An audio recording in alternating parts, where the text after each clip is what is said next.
Question number 2 part 1 find under the root 26 correct to 3 decimal places. सबसे पहले तो याद रखें कि जब भी कभी डेसिमल प्लेसेस का कहा जाए ना कि इतनी डेसिमल प्लेसेस, तो अगर 3 डेसिमल प्लेसेस है तो आपने बायनोमियल को 3 टर्म्स तक खोलना है, जबकि अगर 4 या 5 हो तो फिर आपने फोर्थ टर्म भी खोल लेनी है। आपके लेवल तक इतना ही होगा। तो इसके अंदर आप देखें हमारा जो बायनोमियल सीरीज़ का फार्मूला है वो तो ऐसा है, जबकि हमारे पास गिवन है अंडर द रूट 26। ये बड़ी डिफरेंट सी चीज़ है। तो सबसे पहले हम लोग इसकी वो चीज़ ख़त्म करते हैं जो कि इरिटेंट है, वो है स्क्वायर रूट। क्योंकि स्क्वायर रूट को हम फौरी तौर पर उठा सकते हैं, तो स्क्वायर रूट ऑफ 26 को हम लोग लिख देते हैं 26 रेज़ टू पावर 1/2, ताकि कम से कम n की वैल्यू तो हमारे पास फौरी तौर पर आ जाए। अब हम इसको क्या करेंगे, 26 देखें, इस तरह का जब भी आपको सवाल आएगा तो आपको परफेक्ट स्क्वेयर्स का पता होना चाहिए। परफेक्ट स्क्वेयर्स क्या होते हैं?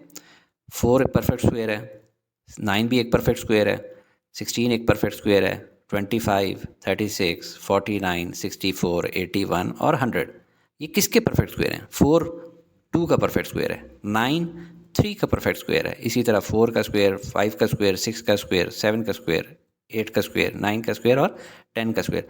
हमारा क्वेश्चन क्या है? 26 गिवन है इसके अंदर, तो 26 किस स्क्वेयर के करीब करीब है? 5 स्क्वेयर यानी 25 वाले के। तो अब हम इसको किस तरह लिखेंगे? 1 + 25 रेज़ पावर 1/2 या 25 + 1 रेज़ पावर 1/2। बच्चे यहाँ पे गलती करते हैं और इसको फौरी तौर पे ये लिख लेते हैं। क्यों? क्योंकि उनको ये आसान लग रहा होता है देखने में कि यार 1 तो फौरी तौर पे हमें आ गया। हालांकि ऐसा नहीं है, क्योंकि हमने 5 स्क्वेयर परफेक्ट स्क्वेयर इसलिए चुना है ताकि बाद में उसको ब्रैकेट से बाहर निकाल सकें, जिस तरह आपके टीचर्स बड़ा क्विक फ्लो में करते हैं। तो कन्वर्जेंट हम लोगों ने सिस्टम भी सुना हुआ है कि जो x की वैल्यू होती है वो लेसर देन 1 होनी चाहिए या ग्रेटर देन -1, यानी एब्सोलूट वैल्यू ऑफ x क्या होनी चाहिए? Lesser than 1। तो यहाँ देखिए 25 तो बहुत बड़ी वैल्यू है, तो ये 1 ही है जिसको हम बाद में लेसर देन 1 लेकर आ सकते हैं। लिहाजा इस वाले फॉर्मेट पे नहीं जाना, आपने उसमें जाना है जिसमें x कन्वर्जेंट हो यानी लेसर देन 1 हो। तो इस वाले को चूज़ करेंगे, 25 + 1 रेज़ टू पावर 1/2। अब आगे इससे किस तरह बढ़ना है? आपको पता है कि 25 को टीचर्स आपके बाहर ले आते होते हैं। कैसे लेकर आ लेते हैं ये एक दफ़ा आप समझ लें। 25 + 1 रेज़ टू पावर 1/2 मैंने थोड़ा खुला खुला करके लिख दिया ताकि आपको समझ आए। अब अगर हम लोगों ने 25 को बाहर निकालना है यहाँ से, तो चूँकि इसमें तो 25 है ही नहीं, बाहर वो चीज़ निकल सकती है जो कि कॉमन हो, तो हम इसको भी 25 से मल्टीप्लाई कर देते हैं। लेकिन मैथमेटिक्स से अगर किसी चीज़ से टर्म को मल्टीप्लाई किया किसी चीज़ से, तो उस टर्म को उससे डिवाइड भी करेंगे, तो डिवाइडेड बाय 25। अब देखें इन दो में से हम लोग 25 को बाहर निकाल सकते हैं, लेकिन 1/2 की पावर भी उसकी होनी चाहिए। लिहाजा फ़िलहाल हम पावर को नहीं छोड़ते, हम सिर्फ 25 को बाहर निकाल लेते हैं और पावर ओवरऑल सब के ऊपर ये एक अलग ब्रैकेट लगा के मैंने आपको दिखाने के लिए कर दिया। अब ये 25 बाहर निकल आया है, तो अंदर यहाँ पे क्या बचा है? 1 और यहाँ पे 1/25। अब काम आसान हो गया। अब देखें हम 25 को क्या लिख सकते हैं? 25 रेज़ टू पावर 1/2, क्योंकि ये पावर इसकी भी है, और ये राइट साइड पे क्या है? 1 + 1/25 रेज़ टू पावर 1/2। अब 25 5 का स्क्वायर होता है, 5 का स्क्वायर और ऊपर क्या आया? 1/2 से मल्टीप्लाई भी हो रहा है, और राइट साइड पे 1 + 1/25 रेज़ टू पावर 1/2। ये जो 5 का स्क्वायर और ऊपर पावर 1/2 है, ये दोनों आपस में कैंसिल आउट हो जाते हैं। हमारे पास पीछे बच जाता है 5 × 1 + 1/25 रेज़ टू पावर 1/2। तो ये हम लोग अपने सवाल की जगह पे लिख लेते हैं 5 × 1 + 1/25 रेज़ टू पावर 1/2। अब हमारे पास 5 अलहदा ही स्टैटिक रहेगा, जो राइट साइड पे हमारे पास 1 + 1/25 रेज़ टू पावर 1/2 है, ये बिल्कुल इस फॉर्मेट में आ चुकी है।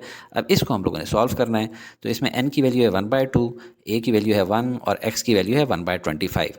तो हम लोग इस स्क्रीन को क्लियर करते हैं और अब सॉल्व करना शुरू करते हैं। Is equal to 5, bracket open करते हैं और सबसे पहले 1 प्लस n की वैल्यू क्या है? 1/2, x की वैल्यू क्या है? 1/25 प्लस n की वैल्यू क्या है? 1/2, n - 1 की वैल्यू क्या होगी? 1/2 - 1, और x स्क्वेयर की वैल्यू क्या होगी? 1/25 का स्क्वेयर, और नीचे 2 फैक्टोरियल है तो हम लोग मल्टीप्लाई कर देते हैं 1/2 से। प्लस आगे जाएंगे? नहीं जाएंगे, क्योंकि 3 डेसिमल प्लेसेस है तो हमने सिर्फ 3 टर्म्स खोल लिए। अगर 4 या 5 डेसिमल प्लेसेस तक चाहिए हो करेक्ट रीडिंग, तो फिर वो हम लोग 4th और 5th टर्म भी खोलते हैं। तो फिलहाल यहीं तक, प्लस डॉट डॉट डॉट। अभी चलते हैं नेक्स्ट स्टेप पे। Is equal to 5, bracket open, 1। अब ये क्या बन जाएगा? प्लस 1/50। और अगले स्टेप में जाएं तो plus 1/2 as it is, half minus one से क्या बनता है? हाफ माइनस वन मतलब होता है -1/2, और 1/25 का स्क्वेयर 1/625, और एक 1/2 और रह गया, ये भी plus dot dot dot bracket close. Next step में is equal to 5 bracket open 1 plus 1/50, calculator से करेंगे तो वैल्यू आ जाएगी 0.02। यहाँ पे ये एक माइनस है तो ये माइनस बाहर आ जाएगा, और अंदर 1 डिवाइडेड बाय क्या हो जाएगा? 625 multiply by 2 multiply by 2 multiply by 2, इससे हमारे पास वैल्यू आ जाती है 1 divided by 5000 plus dot dot dot bracket close is equal to 5 into 1 plus 0.02, तो एज इट इज़ लिख लिया, और माइनस 1 डिवाइडेड बाय 5000 से क्या आएगा? -0.002 ब्रैकेट क्लोज।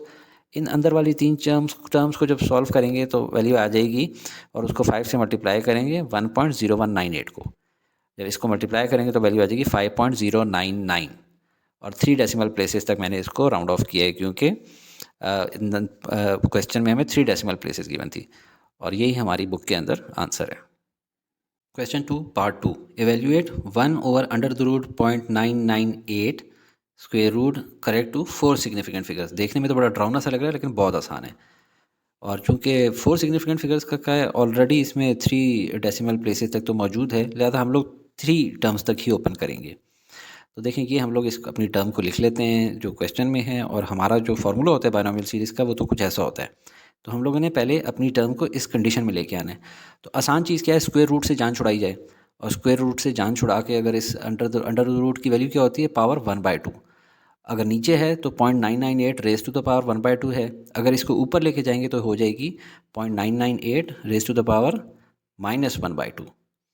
अब 0.998 को इस शक्ल में लेके आना है 1 + x की शक्ल में।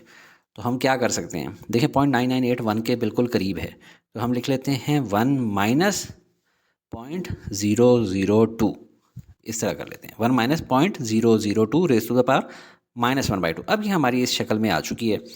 अब इसके फर्दर किस तरह चलना है? कन्वर्जेंट, आपको बहुत याद आ रहा है कि x कन्वर्जेंट होना चाहिए। पहले तो ये चेक करना है कि हम लोगों ने ठीक किया है।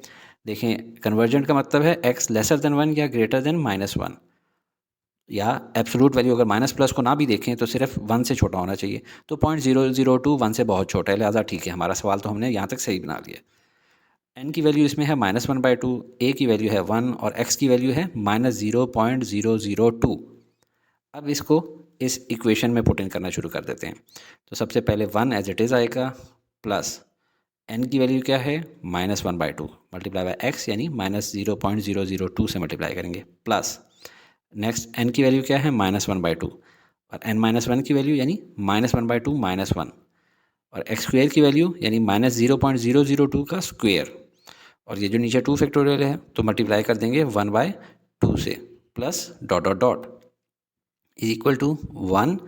और ये अब आप देखें कि इसको देख के ही पता लग रहा है ये 2 है, नीचे 2 से डिवाइड हो रहा है, तो ये हो जाएगा 0.001, लेकिन साइन क्या आएगा? प्लस 0.001। कैलकुलेटर की भी ज़रूरत नहीं पड़ी। आगे देखते हैं, प्लस ये -1/2 एज इट इज़ आया, और -1/2 -1 होता है जिसको लिखा जाता है -3/2, और इसको अभी ओपन करना है तो माइनस साइन तो ख़त्म हो जाएगा क्योंकि पावर पॉजिटिव है। और देखिए डेसिमल के बाद कितने डिजिट्स हैं? 3।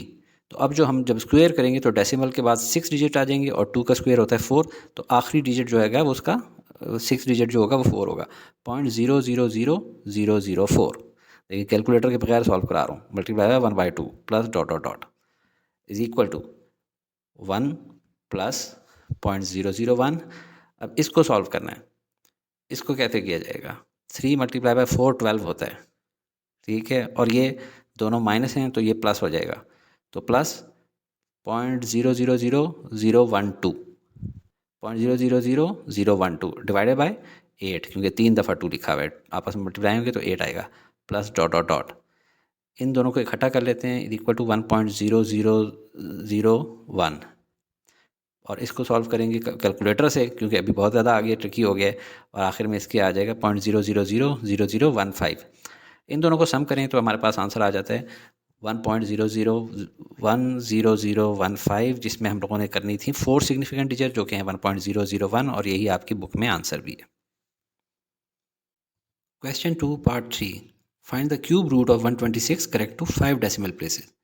ये भी बिल्कुल पार्ट 1 की तरह है, क्वेश्चन 2 के पार्ट 1 की तरह, जिसमें सिर्फ फ़र्क ये है कि यहाँ पे क्यूब रूट लफ्ज़ों में लिखा हुआ है बजाय इसके कि स्क्वायर रूट या क्यूब रूट बनाया गया होता। तो बहुत आसान है। सबसे पहले हम अपना फार्मूला लिख लेते हैं बाइनोमियल सीरीज़ का, और क्यूब रूट ऑफ 126 को हम इस तरह से लिख लेते हैं जिस तरह मैथ्स में लिखा जाता है। अब हम लोगों ने क्यूब रूट से जान छुड़ानी है, तो क्यूब रूट हमें पता है, इसका मतलब होता है पावर 1/3।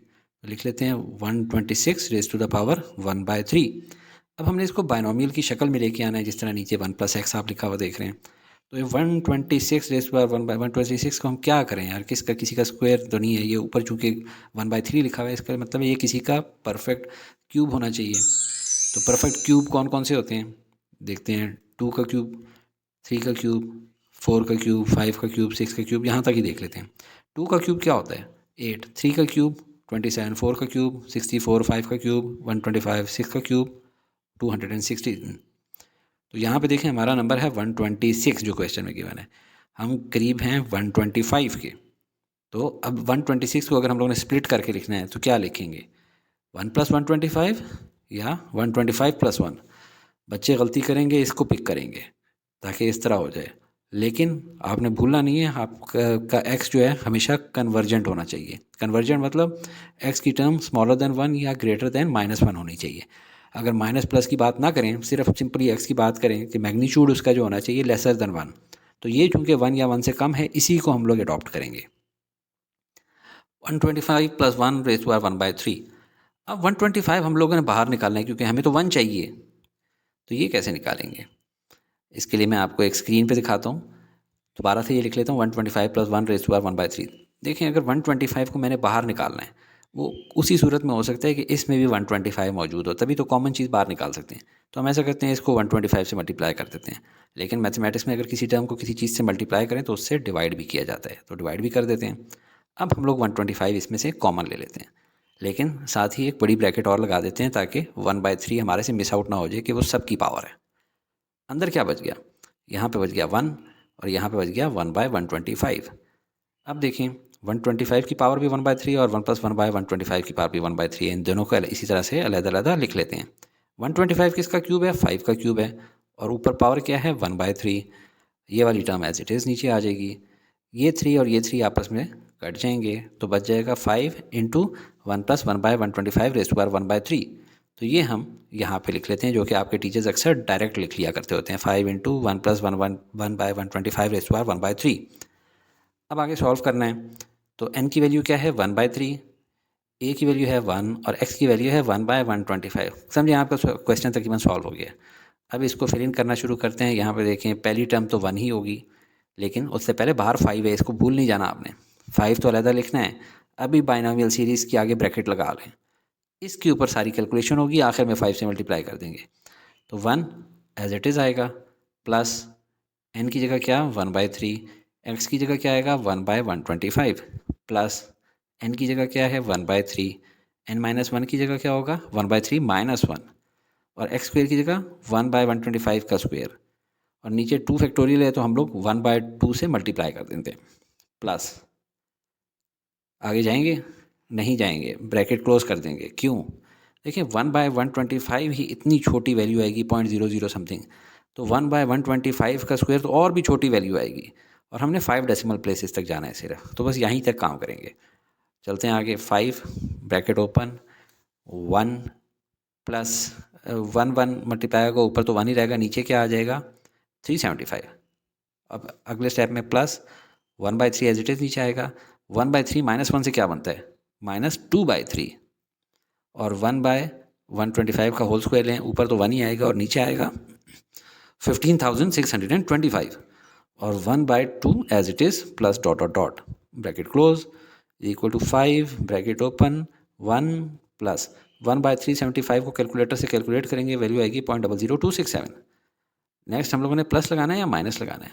अब देखिए यहाँ पे सिर्फ एक माइनस है तो माइनस ही आएगी, और कोई चीज़ कैंसिल आउट हो रही है, हाँ ये 2 और ये 2 आपस में कैंसिल आउट हो जाते हैं, तो ऊपर तो 1 ही आएगा, नीचे आएगा 15,625 × 3 से 1/140,625, अच्छी खासी बड़ी टर्म आ गई है, plus dot dot dot bracket close is equal to 5 × 1.00267 इसको मैंने कंबाइन कर लिया है, माइनस 1/140,625 से कैलकुलेट करेंगे कैलकुलेटर से तो क्या आएगा, -0.000007 ब्रैकेट क्लोज, 5 तो एज इट इज़ रहेगा।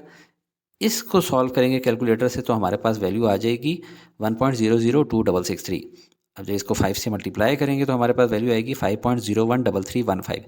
आंसर आ गया है, लेकिन हम लोगों ने 5 डेसिमल प्लेसेस तक जाना है, यानी डेसिमल के बाद 50133315। तो इस 1 को राउंड ऑफ करके 0 तक कर लेते हैं और यही आपकी बुक में भी आंसर है।